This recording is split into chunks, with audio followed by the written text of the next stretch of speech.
de 5 heures du matin. Pendant 10 ans, ce son a été mon maître. Mais aujourd'hui, c'est différent.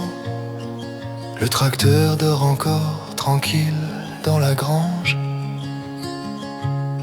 Tu peux m'appeler paresseux si tu veux.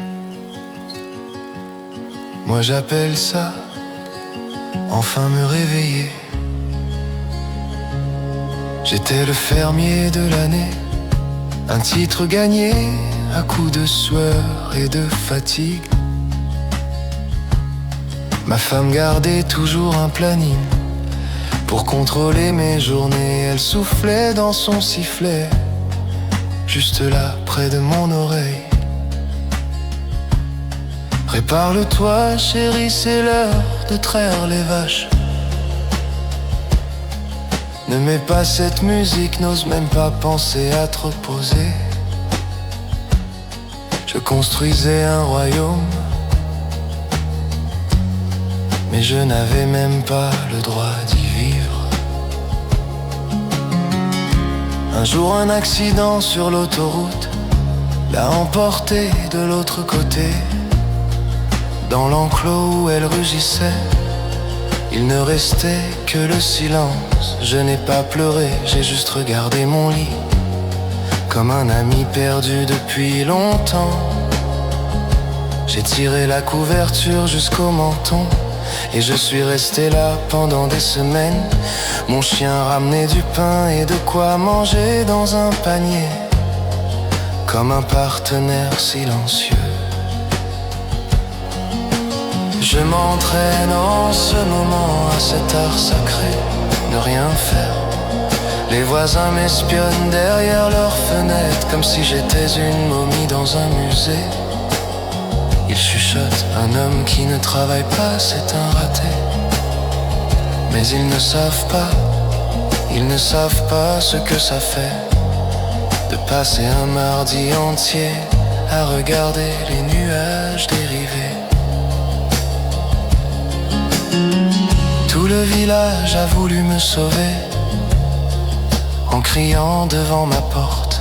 Ils ont même essayé de me laisser mourir de faim pour me forcer à sortir. Mais mon chien était plus malin que leur loi.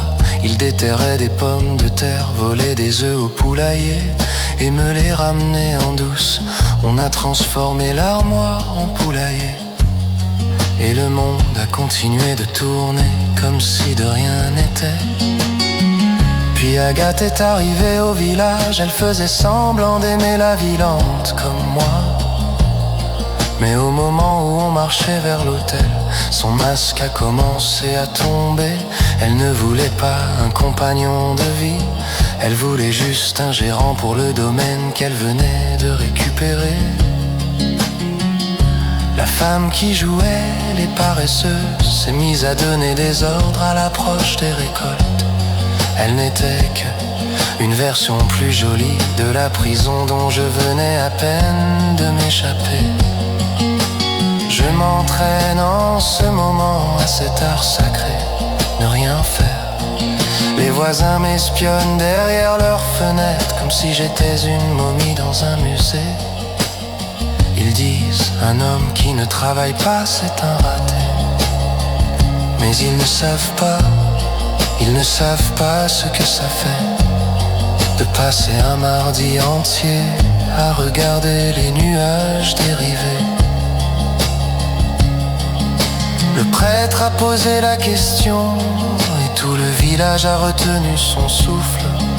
J'ai regardé l'alliance, puis j'ai regardé les champs ouverts. J'ai senti une laisse invisible se resserrer autour de mon cou. Prenez-vous cette femme pour épouse? Non. J'ai jeté les fleurs par terre et je suis parti en courant, comme si mon cœur allait exploser, plutôt être un chien errant, seul, qu'un esclave bien habillé. Je n'ai plus besoin d'horaire, je n'ai plus besoin de dire oui chérie. Il n'y a plus que moi, mon chien et ce ciel immense. Je n'ai pas besoin de destination, je marche vers l'horizon. Peut-être que je pêcherai, peut-être que je dormirai, ou peut-être que je vais juste exister. Et pour la première fois je le sens, ça suffit. Rien que ça, c'est déjà assez.